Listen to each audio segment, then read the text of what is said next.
जिनको गुरुदेव भगवान ने बरवाला कांड के बाद अपना विशेष आशीर्वाद देकर साध संगति से जोड़ रखा है। और साध संगति से जुड़कर जो आत्माएं धीरे धीरे अपने आप को मरा हुआ समझने लग रही हैं, जिन आत्माओं को अपनी भक्ति और मर्यादाओं के अलावा किसी भी चीज की कोई विशेष चिंता नहीं है, जिन्होंने अपना एक ही टारगेट बना लिया, अब की बार 84 से पार, तो ये विशेष संदेश उन्हीं आत्माओं को समझ में आएंगे। अन्य भाई बहन इन गुरुदेव भगवान की ज्ञान आधारित बातों को सुनकर भी, क्योंकि आप और हम दो कोटि के जीव अगर कुछ भी बोलते हैं तो गुरुदेव के ज्ञान को सामने रख के बोलते हैं, क्योंकि आप और हमारे पास में कुछ भी नहीं है, कुछ भी। लेकिन गुरुदेव ने हमें बहुत कुछ बना दिया, बहुत कुछ। यहां के शंकराचार्यों से सैकड़ों गुना ऊपर बना दिया परमात्मा ने। इसलिए परमेश्वर ने साध संगति के माध्यम से आप और हमें अधिकार दिया है, आशीर्वाद दिया है, दृढ़ता प्रदान करने का, कि सत्संग में बूटे साधु एक से एक अगाधु, नर उनकी शरणा लाग जिनकी झुकी तड़े ने डाली। गुरुदेव कहते हैं कि अपने गुरु के सत्संग सुनने के बाद अपने भगत भाई बहनों के बीच में बैठकर, और विशेषकर उन भक्तों के बीच में मंडली बनाकर बैठना चाहिए जो भगत भाई बहन काफी समय से भक्ति मार्ग से जुड़े हुए हैं, जो पुराने भगत भाई बहन हैं। उनके बीच में बैठने से परमात्मा की चर्चा होगी और बहुत सारे भक्ति के नए नए कंसेप्ट निकलकर सामने आएंगे। वो बातें सुन सुनकर उन पुराने भक्तों के मुख से और नए भक्तों का विश्वास दृढ़ होगा, गुरुदेव के चरणों में उनकी श्रद्धा बनेगी, उनकी आस्था दृढ़ होगी। इसलिए गुरुदेव ने साध संगति को विशेष महत्व दिया है कि साध संगति हरि भक्ति बिन कोई न उतरे पार, और निर्मल आदि अनादि है गंदा सब संसार। तो भाई और बहनों, अब आप विचार करो, थोड़ा सा कॉमन सेंस का इस्तेमाल करो कि वर्तमान में गुरुदेव भगवान का सत मिशन, उनका 13वां यथार्थ कबीर पंथ कहां से चल रहा है। क्योंकि गुरुदेव भगवान ने जो भी कुछ कहना था, जो बताना था, हमें जो मार्गदर्शन देना था, सब कुछ दे दिया सत्संगों के माध्यम से।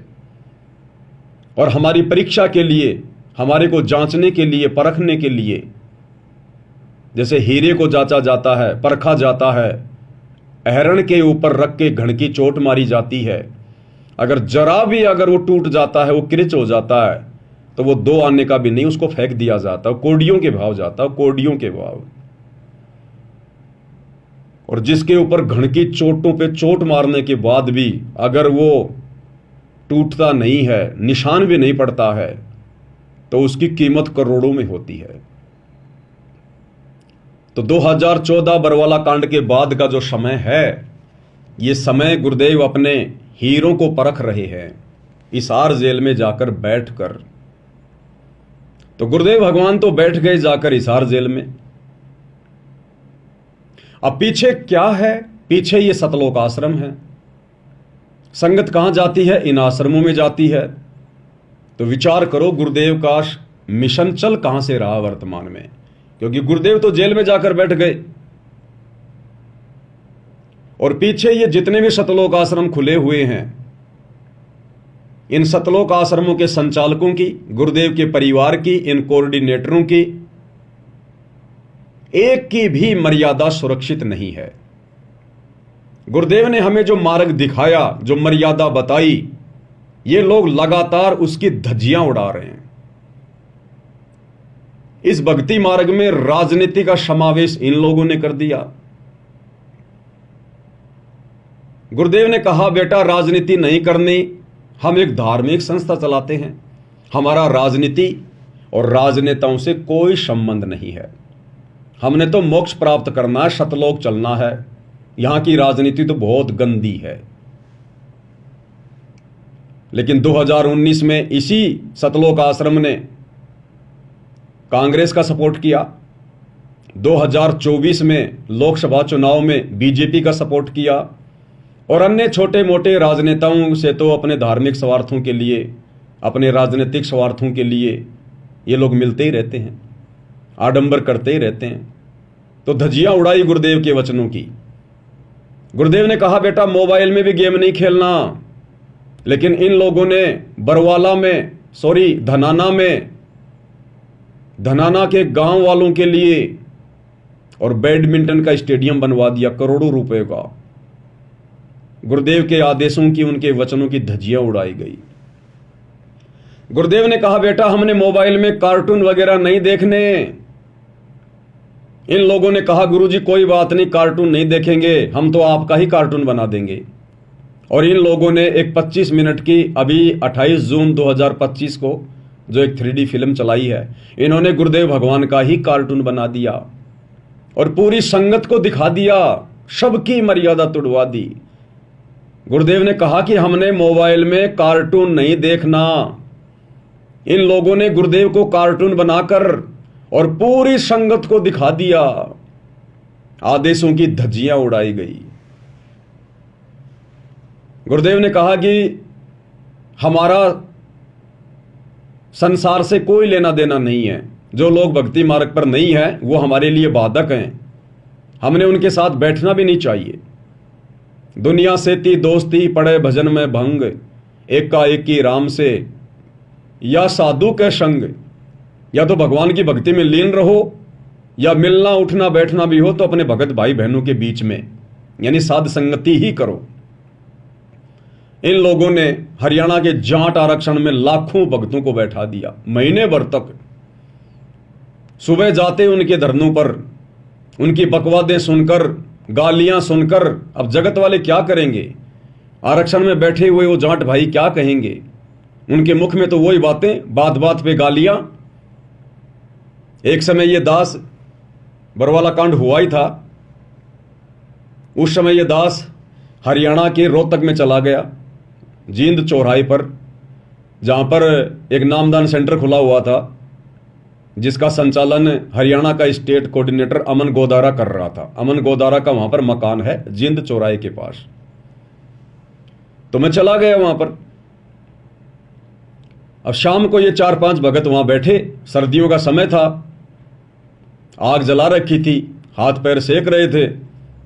भक्ति की कोई बात नहीं, सांसारिक बातें, और वो भी आपस में गालियां निकाल निकाल के, मां बहन की आपस में, और सारे के सारे सारनामी और स्टेट कोऑर्डिनेटर।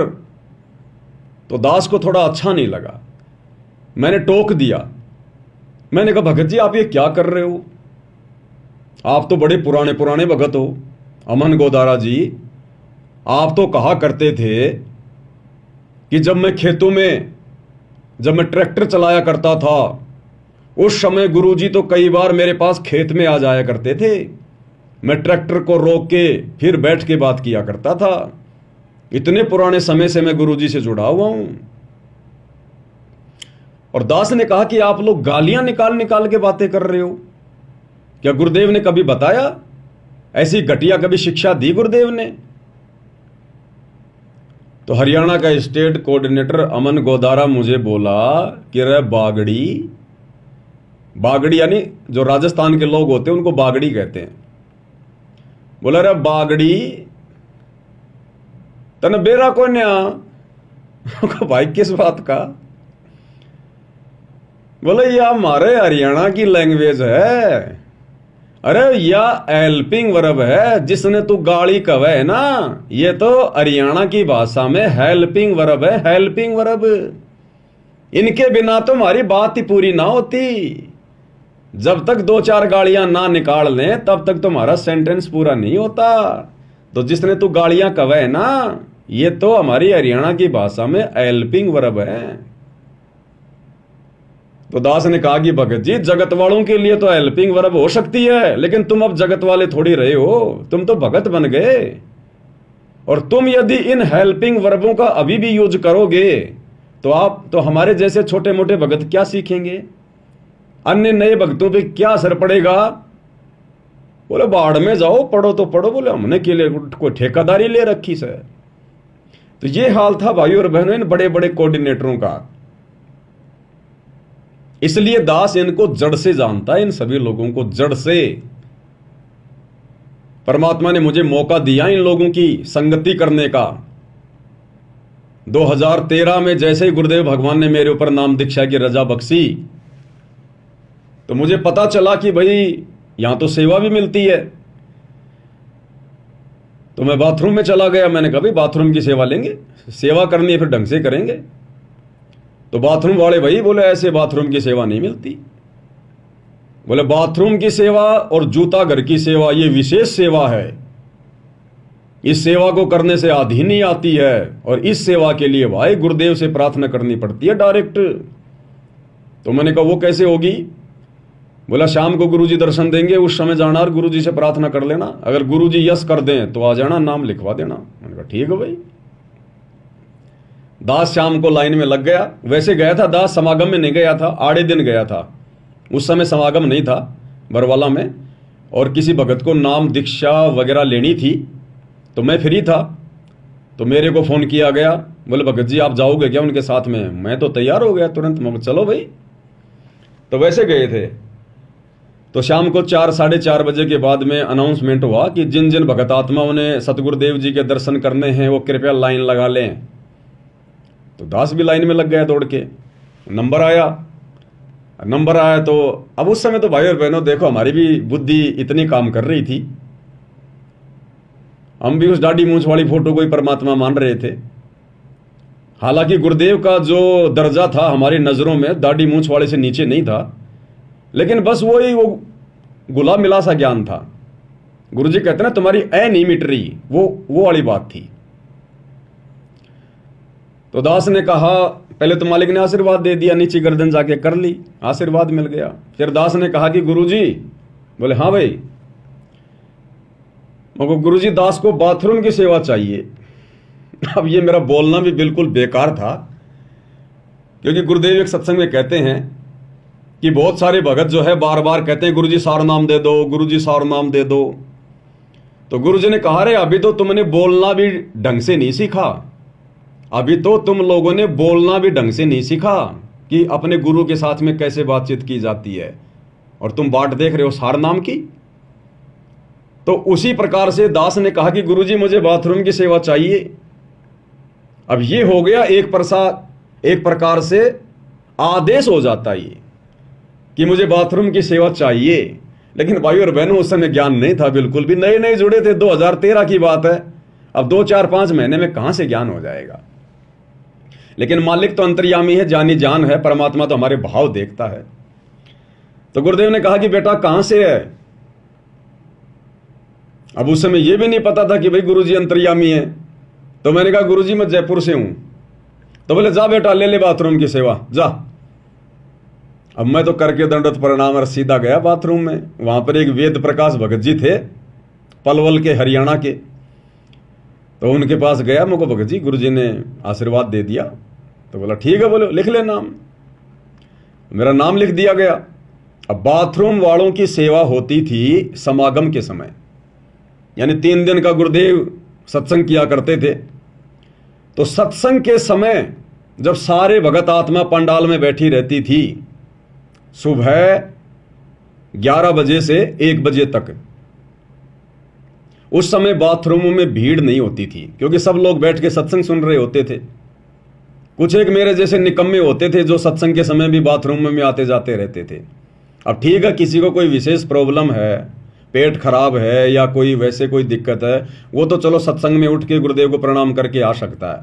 लेकिन वहां तो लाइन लगी रहती थी बरवाड़ा में, और कई बार तो गुरुदेव भगवान ने बीच में रोकना पड़ता था उनको सत्संग में, दुखी होके कि रे तुम मुश्किल से थोड़ा बहुत समय निकाल के आते हो, और ये 2-3 घंटे का सत्संग भी तुम बैठ के नहीं सुन सकते। और गुरुदेव कहते थे कि सत्संग में आके बात चलावे और उस अपराधी आत्मा को फिर 3 लोक नहीं ठोर। यानी भगवान सामने बैठ के सत्संग कर रहा है और हम इधर उधर भाग रहे हैं, यानी हम भगवान की हम कोई परवाह नहीं कर रहे, हमें डर नहीं है, हमें भय नहीं है। एक मुख्यमंत्री यदि मीटिंग ले रहा हो तो मुख्यमंत्री की इजाजत के बिना दूसरे व्यक्ति बाथरूम करने भी नहीं जाते कि कहीं मुख्यमंत्री जी नाराज ना हो जाए। और यहां तो सामने भगवान बैठे। लेकिन उस समय भाई और बहनों सब गुरु को मानुष ही मान रहे थे, हम भी उसी श्रेणी में थे। तो उस समय हम लोग बाथरूम को साफ किया करते थे, बाथरूमों की सेवा किया करते थे। तो उस समय ये सारे के सारे चौधरी लोग, ये कोऑर्डिनेटर वगैरह, ये बड़े बड़े ये परम भगत जो आज राजनीतियां कर रहे हैं, ये सारे के सारे उस समय बाथरूम में आ जाया करते थे। सत्संग तो बेचारी आम संगत सुना करती थी, चौधरी थोड़ी सुनते हैं सत्संग। तो वहां जाते थे सारे, तो घंटा आध घंटा तो बाथरूम की सफाई करवाया करते थे। और उसके बाद में फिर बाथरूम वाले उस कमरे में बैठ जाया करते थे कोने में। और उधर तो सत्संग चल रहा है मालिक का, छोटा सा स्पीकर वहां भी लगा होता था, उसकी तो आवाज कर देते थे कम। और खुद फिर आपस में अपने घर विद की बातें किया करते थे, राजनीति की बातें किया करते थे, ठाके लगा लगा के। अब मैं भी ज्यादा उनकी राजनीति को नहीं समझ पाया करता था, कभी कभी सत्संग में ध्यान दे लिया, कभी कभी उनकी बातें सुन ली। तो इस प्रकार से मामला चलता रहता था। तो उस समय भाई और बहनों इन सब से मेरे संपर्क हो गए। हमारे घर पर उस समय गाय थी, गाय। तो ये कहा करते थे, बागड़ी राजस्थान में घी अच्छा मिलता है, घी का बंदोबस्त है क्या? मगर मिल जाएगा, हमारे तो खुद का गाय है। तो कभी तो मेरे से 1 किलो मंगवाते, कभी 2 किलो मंगवाते, और पैसे मेरे को दे दिया करते थे। तो कभी तो हरियाणा का स्टेट कोऑर्डिनेटर मेरे से घी मंगाता था, फिर उसको पता चलता कि कहाँ से मंगवा रहा है, अरे वो बागड़ी ले आवे, बागड़ी वो पवन। फिर यो राष्ट्रीय समाज सेवा समिति का अध्यक्ष राम कुमार ढाका आया, अरे बोलो बागड़ी मन को ने ला के दे, मगर तेरे से क्या दुश्मनी है? फिर उसको ला के दिया। ऐसे कईयों को मैं वहां घी ला के दिया करता था। तो इनसे मेरी अच्छी खासी जान पहचान सी हो गई थी। तो इनके आचार विचार व्यवहार का भाई और बहनों कितना ये गुरु जी को मानते थे, पहचानते थे। क्योंकि हम तो चलो नए थे उस समय, साल भर भी नहीं हुई थी, लेकिन ये लोग तो 10-10 साल से, 15-15 साल से जुड़े हुए थे। तो आज इनका वो आचरण, वो रवैया, कितना इन्होंने गुरु जी को जाना पहचाना, आज भली बात ही समझ में आ रहा है। आज कि आज भी ये लोग गुरु जी को मानुष ही मान रहे हैं। तो गुरुदेव के जेल जाने के बाद इन्होंने उनके हर प्रकार के नियमों की, मर्यादाओं की धज्जियां उड़ा रखी है, धज्जियां। इसलिए भाई और बहनों, दास ने उसको समझाया कि भगत जी, आम जगत वाला तो गालियां निकाल सकता है बातचीत में, लेकिन भक्तों ने नहीं निकालनी चाहिए। बोले ना भाई ना, जब तक गाली ना निकाले हमारी बात ही पूरी नहीं होती।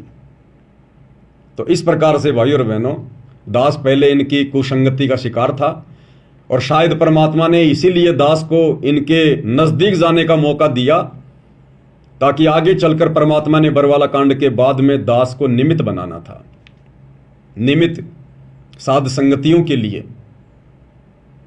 और इनके आचरण से परमात्मा ने मुझे पहले ही परिचित करवा रखा था।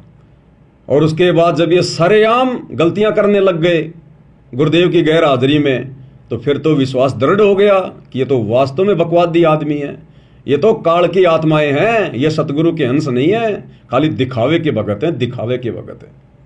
और आज देख लो इनका मनमाना आचरण आज सबके सामने, सबके सामने। तो भाई और बहनों, ये जो विशेष संदेश हैं, ये केवल परमात्मा अपनी विशेष आत्माओं के लिए हिसार जेल से भेज रहे हैं, उनको दृढ़ करने के लिए। अन्यथा ये विशेष संदेश इन आश्रम वालों के बिल्कुल भी पल्ले नहीं पड़े।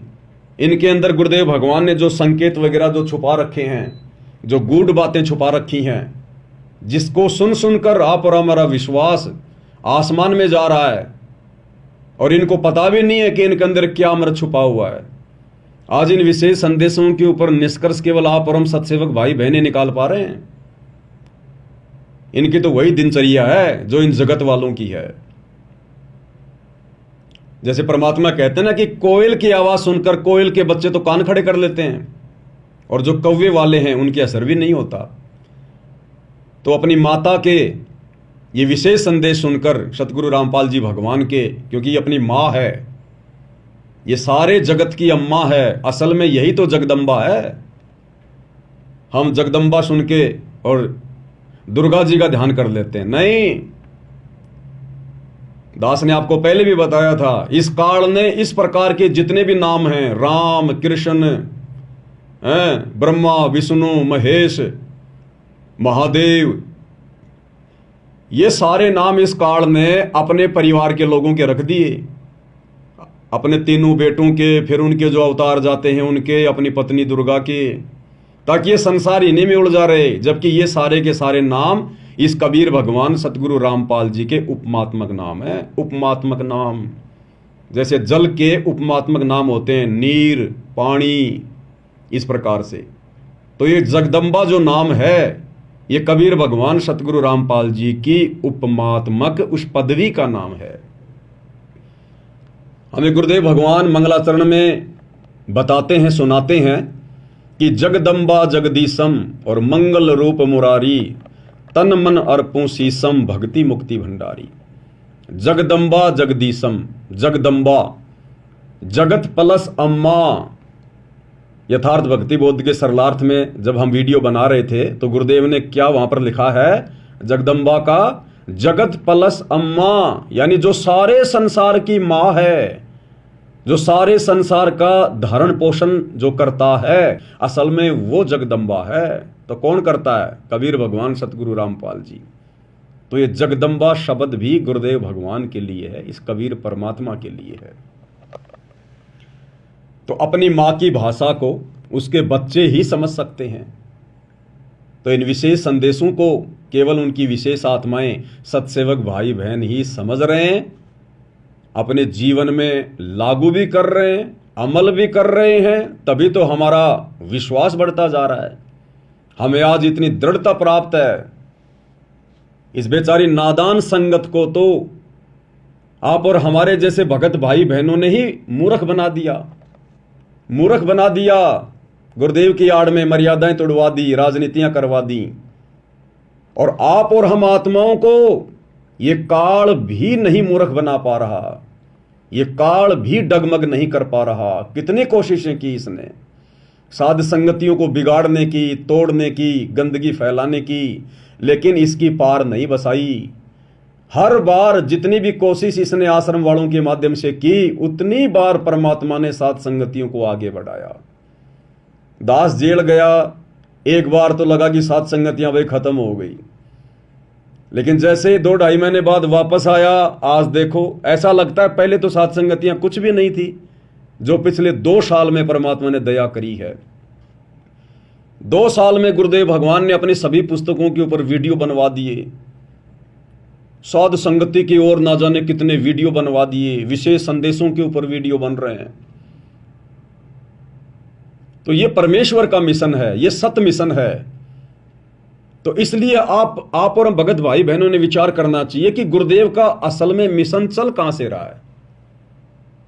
क्योंकि गुरुदेव तो जाकर जेल में बैठ गए, इधर ये आश्रम वाले गुरुदेव के मिशन को ये पाताल में लेके जा रहे हैं। यानी मिशन को आगे बढ़ाना वो होता है जब आप अपने गुरुदेव भगवान के मार्ग को, उनकी भक्ति को आप आगे बढ़ाएं, आप खुद भी भक्ति पर दृढ़ हो और अपने अन्य भगत भाई बहनों को भी दृढ़ता प्रदान करें। भाई बहनों का विश्वास गुरुदेव में बढ़ता ही चला जाए, ये होता है मिशन को आगे बढ़ाना। और इन लोगों ने तो गुरुदेव की सारी मर्यादाओं की धज्जियां उड़ा दी। तो गुरुदेव तो बैठे हिसार जेल में, और लोग जो अनजाने में समझ रहे हैं कि इन सतलोक आश्रमों से मिशन आगे बढ़ रहा है, इन्होंने तो रॉकेट का मुंह नीचे कर रखा है, जमीन की तरफ कर रखा है। अरे इस प्रकार से मिशन थोड़ी आगे बढ़ेगा गुरुदेव का, राजनीतियों के सहारे, जगत वालों के सहारे, दोगलेबाजी के सहारे। स्टेडियम तुमने बनवा दिए, राजनीतियां तुमने करवा दी, भक्तों से आन उपासना तुमने करवा दी, नकली कबीरपंथियों की जयंतियों में सिरसा में और परशुराम की जयंती में भेजकर आन उपासना तुम लोगों ने करवा दी, जो कि सबसे बड़ा अपराध है। अयोध्या में जाकर राम पुजारियों के लिए भंडारा लगा के आन उपासना में सहयोग तुम लोगों ने करवा दिया। जगत वालों के साथ हरियाणा के जाट आरक्षण में तुम लोगों ने भक्तों को बैठा दिया। गुरुदेव कहते हैं सुपात्र को दान करना चाहिए, सुपात्र केवल गुरु है। तुम लोगों ने भक्तों का ज्योति पाठ का दान उन जाट आरक्षण में उन कुपात्रों को दे दिया करोड़ों में। गुरुदेव कहते हैं भक्तों ने भक्तों की संगति करनी चाहिए। तुमने भक्तों को राजस्थान के गैंगस्टर आनंदपाल सिंह की सीबीआई जांच के समर्थन में बैठा दिया, 5 लाख रुपया उनको चंदे के रूप में दे दिया। कभी तुम विश्व हिंदू परिषद और बजरंग दल वालों के साथ मिलकर मुसलमानों का विरोध करते हो। गुरुदेव कहते हैं कि सब हमारे भाई बहन हैं, तो तुम गुरुदेव के मिशन को आगे बढ़ा रहे हो या पाताल में लेके जा रहे हो? तो गुरुदेव बैठे हैं जेल में, आश्रम वाले मिशन को पाताल में लेके जा रहे हैं, तो कहीं न कहीं से तो मिशन भी चल रहा होगा गुरुदेव का, या मिशन को गुरुदेव ने पोज कर दिया? तो ये मिशन गुरुदेव ने चला रखा है, ये मिशन बंद नहीं हो सकता जो समय गुरुदेव ने निर्धारित कर दिया। तो साध संगति है गुरुदेव का असली मिशन। यह है यथार्थ 13वां कबीर पंथ, जहां आत्माओं को दृढ़ किया जा रहा है, संसार से उल्टा हटाया जा रहा है, भक्तों की रग रग में, रोम रोम में गुरुदेव को परमात्मा के रूप में बैठाया जा रहा है। भक्तों का ध्यान, उनकी सुरती सतलोक में लगाई जा रही है। यह है गुरुदेव का मिशन, काललोक से आत्माओं को बाहर निकालने का मिशन यह है। तो यहां दया कर रखी है गुरुदेव भगवान ने। तो भाइयों और बहनों, अब आप और हम भी इतने नादान, इतने अनजान ना रहें। ये काल ज्यों ज्यों समय आगे बढ़ेगा भी, ये त्यों त्यों ये हो सकता है और गंदगी फैलाने का प्रयास करे, क्योंकि नए नए हथकंडे अपनाएगा। इसको चैन बिल्कुल भी नहीं है। इसको पता है कि तेरा भोजन जाएगा, आत्माएं जाएंगी, तो ये हर प्रकार से गंदगी फैलाने का प्रयास करेगा। लेकिन गुरुदेव के आशीर्वाद से अब साध संगति से जुड़ी हुई 90% आत्माएं बिल्कुल दृढ़ हो चुकी हैं। 5-10% तो खैर नए भगत भाई बहनें जुड़ते रहते हैं, इतना जल्दी समझ में नहीं आता है। लेकिन 90% आत्माएं जो लगभग 4-5 साल से साध संगति से जुड़ी हुई हैं, वो बिल्कुल दृढ़ भगत हैं, दृढ़। उनको तोड़ना तो बहुत दूर की बात है, उनको हिलाना भी मुश्किल है, हिलाना भी। लेकिन इसका मतलब ये नहीं कि हम बेखबर हो जाएं। भैया, जंग लोहे में भी लग जाती है, चाहे लोहे की कोई गाडर पड़ी है, जंग उसमें भी लग जाती है अगर साफ सफाई नहीं रखी तो हम चाहे कितने दृढ़ हैं, कितना ज्ञान समझ में आ रहा है, अपनी मर्यादाओं के लिए हमने चौकस रहना पड़ेगा, चौकस। ना जाने कब कहां किस बात को लेकर ये काल अपना गेम खेल जाए। तो हर प्रकार से गुरुदेव भगवान के तत्व ज्ञान रूपी अस्त्र शस्त्र हमने सुसज्जित करके रखने। वज्रवान की बोऊं बाड़ी और सतगुरु संत जीत है राड़ी। गुरुदेव का तत्व ज्ञान हमारे लिए ये वज्रवान है, हथियार है। ये लड़ाई हमने ज्ञान आधार से लड़नी है, मर्यादाओं में रहते हुए।